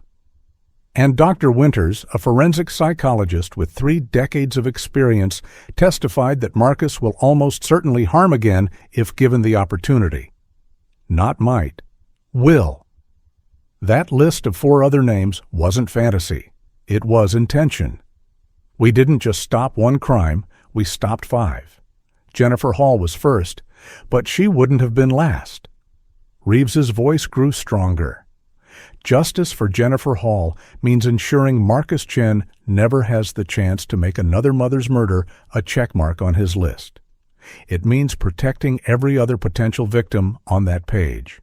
It means recognizing that some people, regardless of age, are simply too dangerous to ever be free. Judge Holbrook called for a brief recess before sentencing. The jury had deliberated for less than 3 hours. Guilty on all counts. First-degree premeditated action resulting in loss of life. The verdict had been read 2 days ago.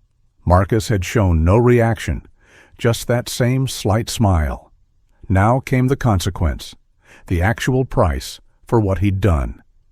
The courtroom filled again. Sarah Hall sat in the front row, holding her aunt's hand. Neighbors filled the gallery. Media cameras were positioned perfectly. Judge Holbrook entered.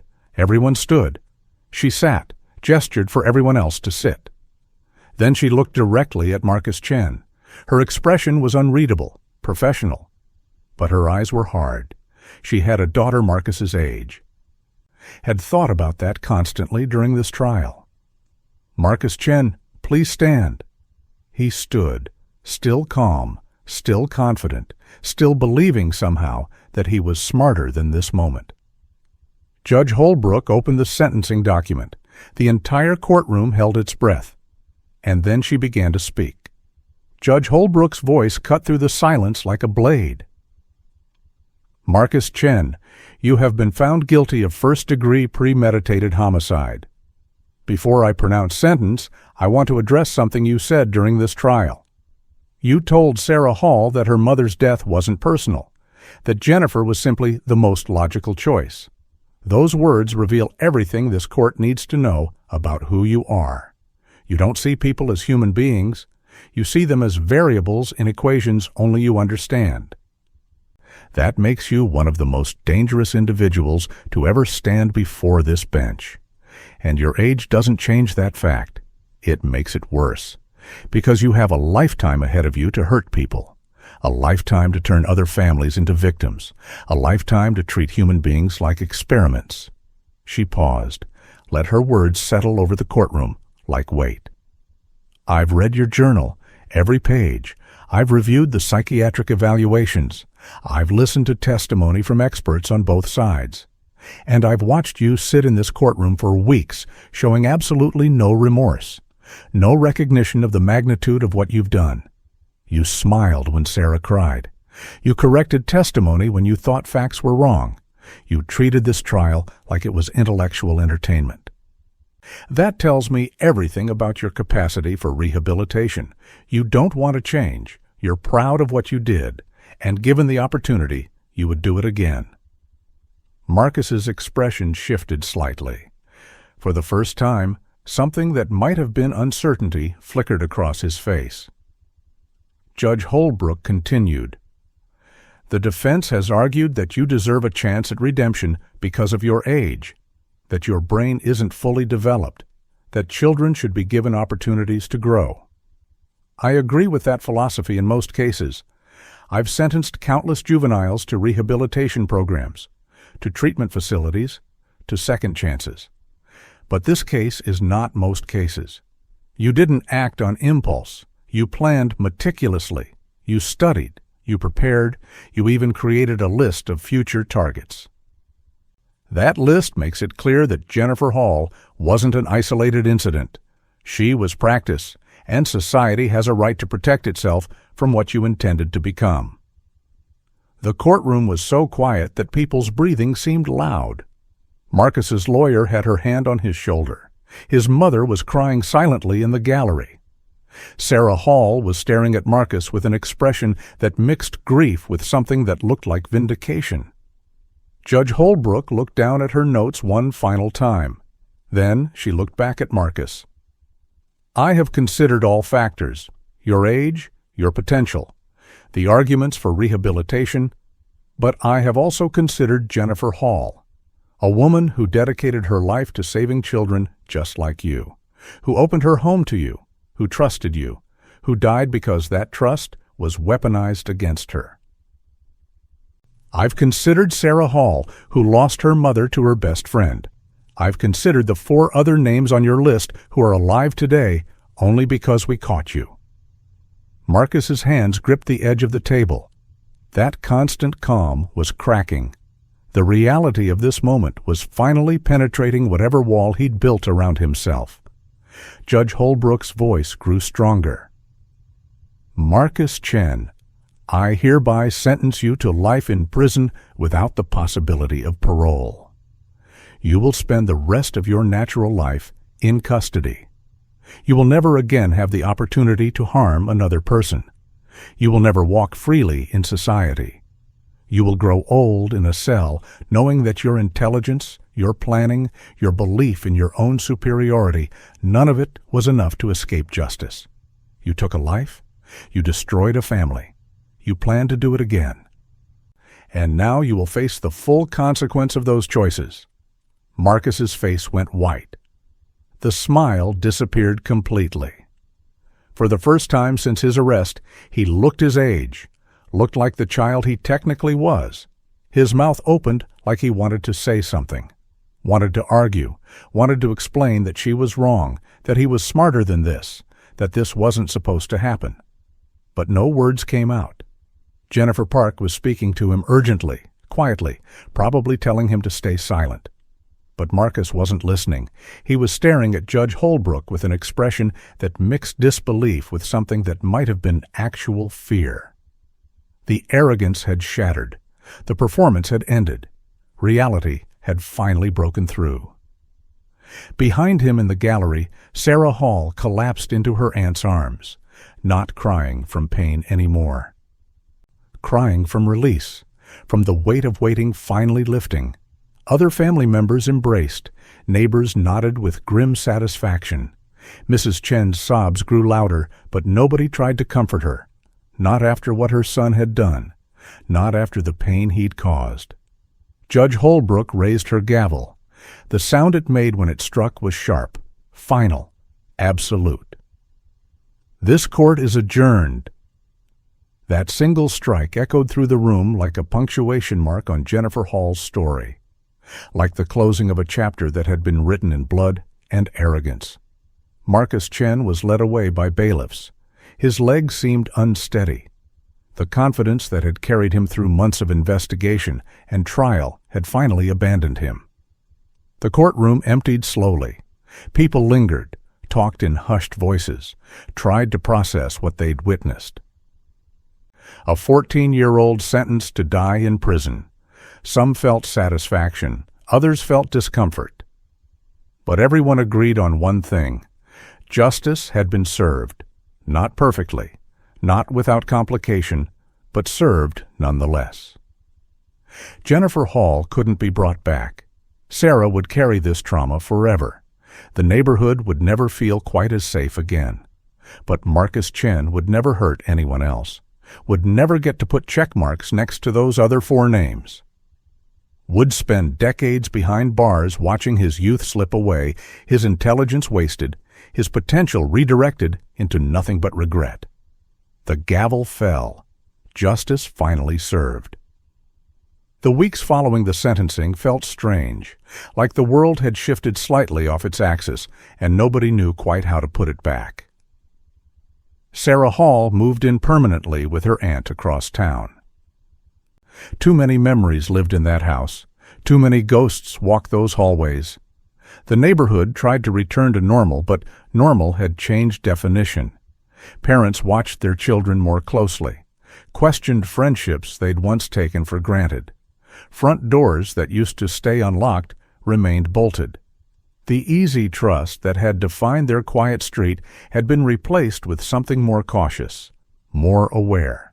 Marcus Chen had taught them a lesson nobody wanted to learn. That danger doesn't always look dangerous. That monsters sometimes have backpacks and homework. Jennifer Hall's memorial service had been held 2 days after the verdict. The school auditorium overflowed with people whose lives she'd touched. Former students who credited her with saving them.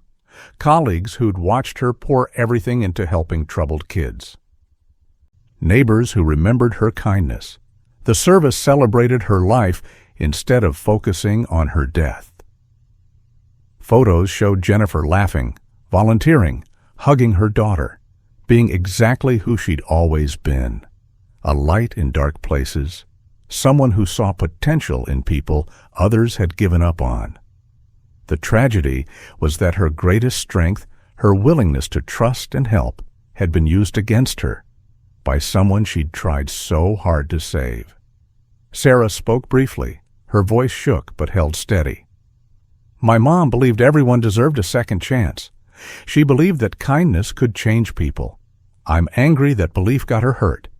But I'm not going to let what happened destroy who she was. She saved a lot of kids.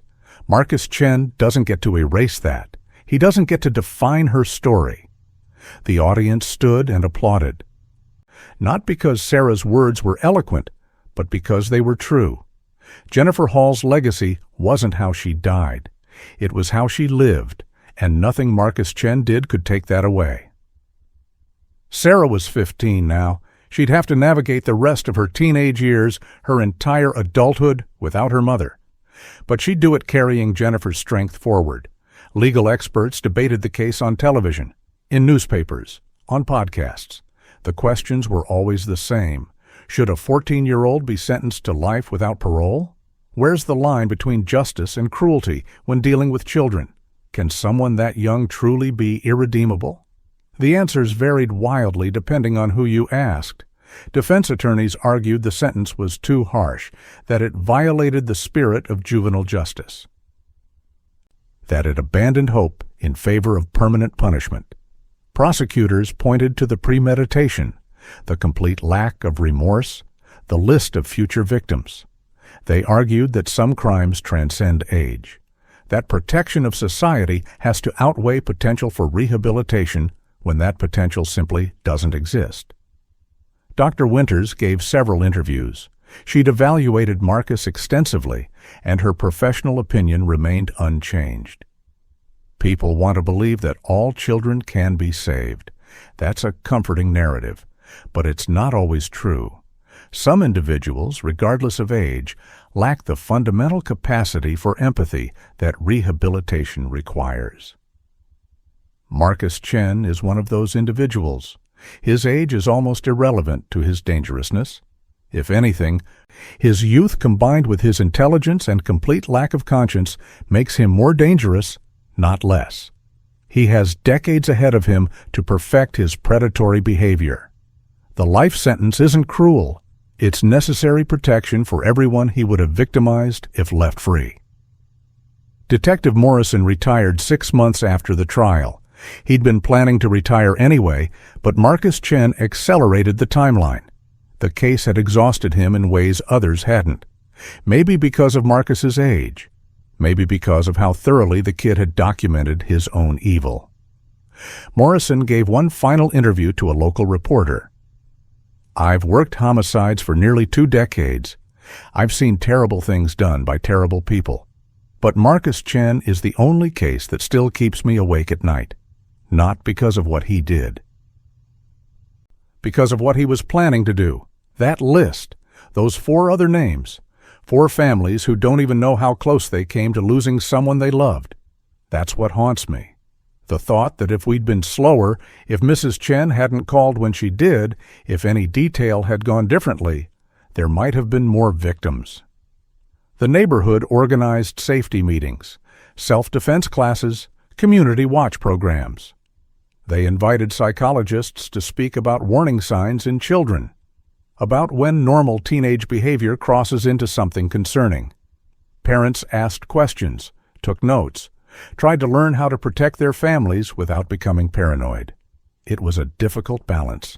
Nobody wanted to live in fear, but nobody wanted to be naive either.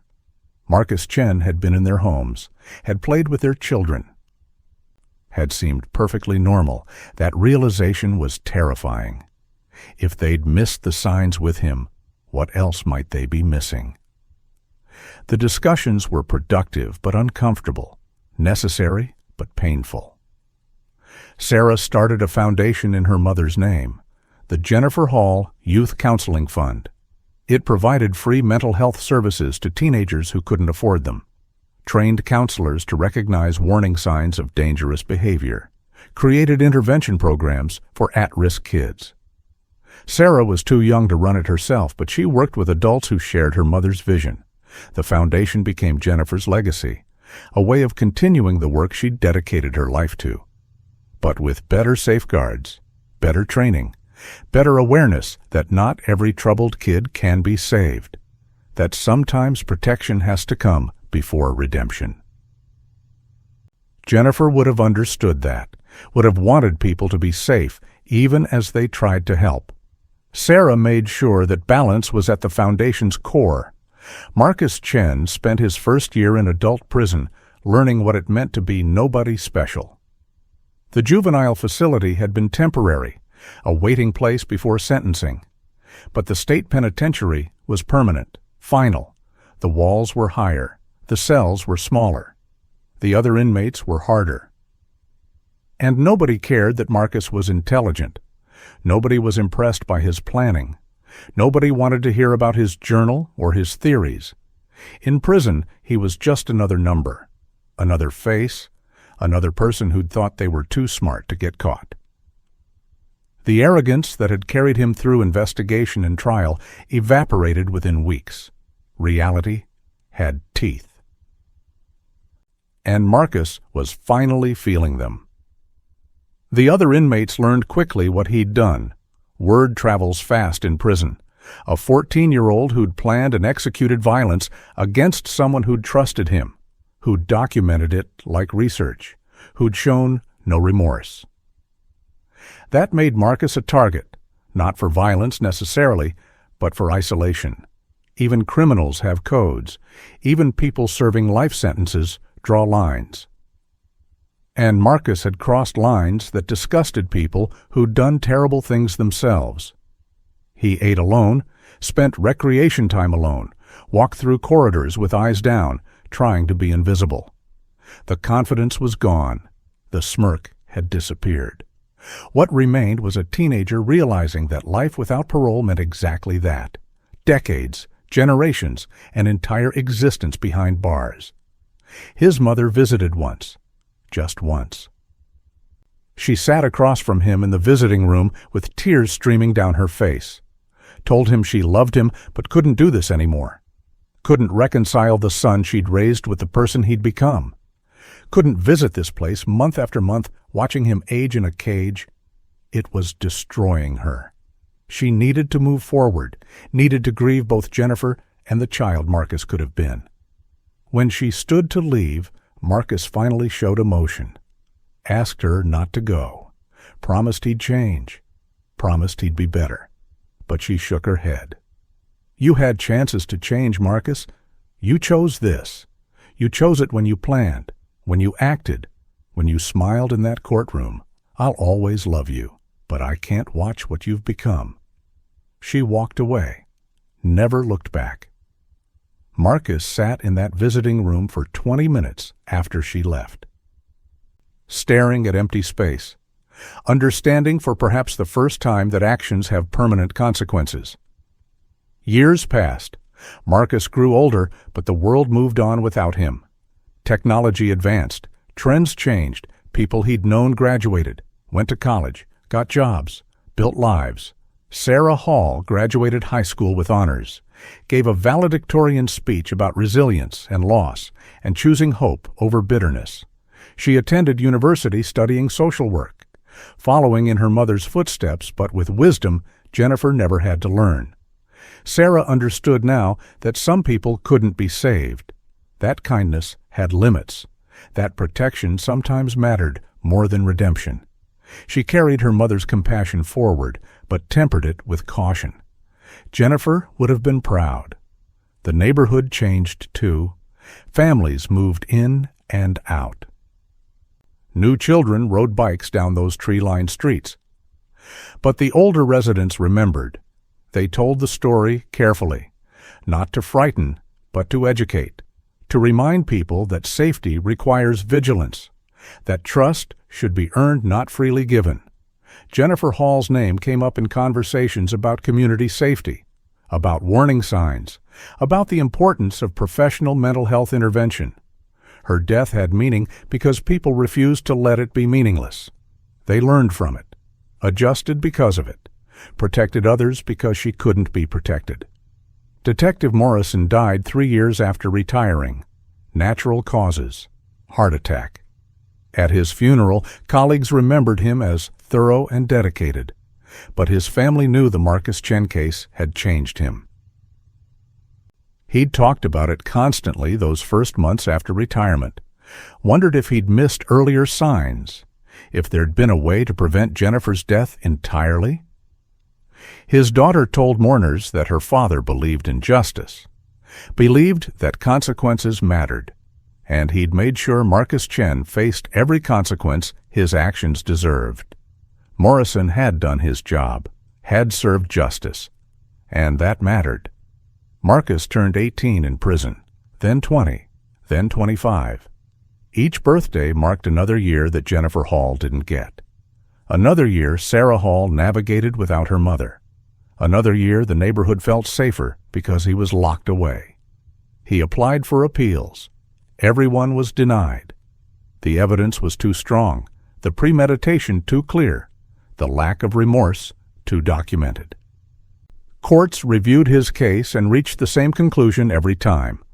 Life without parole was appropriate, just necessary. Marcus would spend his entire existence behind bars, would grow old knowing that his intelligence hadn't saved him, that his planning hadn't been good enough, that justice had found him anyway. The last person to visit Marcus was a documentary filmmaker 15 years after the sentencing. She was researching juvenile offenders serving life sentences. Marcus agreed to the interview because he was desperate for human contact, for someone, anyone, to talk to him. She asked about remorse, about whether he'd changed, about what he'd say to Sarah Hall if given the chance. Marcus sat quietly for a long time.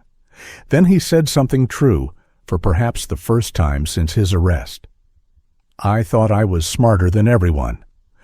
Smarter than the police, smarter than the system, smarter than consequences. I was wrong about all of it, and Jennifer Hall paid for my arrogance with her life. Sarah paid for it by losing her mother. I paid for it with my freedom, but my price is the only fair one. The others didn't deserve what they got. I did." The documentary never aired. The filmmaker decided Marcus's story didn't need amplification, didn't need to give him a platform. Jennifer Hall's story was told through Sarah, through the foundation, through the lives saved by better intervention and awareness. That was the legacy worth remembering. Marcus Chen became a footnote, a cautionary tale whispered in criminal justice classes.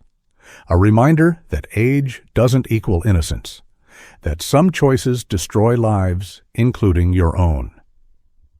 That arrogance and intelligence without conscience is just evil with better vocabulary. In the end, justice wasn't perfect. It never is. Jennifer Hall was still gone. Sarah Hall still grieved. A mother still lost her son to his own choices. But accountability had been served. Society had been protected. And the message was clear. You can plan perfectly, study extensively, think you're untouchable, but evidence doesn't lie. Consequences don't care how smart you are. And justice, though sometimes slow, arrives eventually for everyone. Marcus Chen learned that lesson in the hardest way possible, and he'd spend the rest of his life living with that knowledge. The gavel had fallen years ago, but its echo would follow Marcus forever. In the end, arrogance met authority, and justice, though painful and imperfect, could not be denied.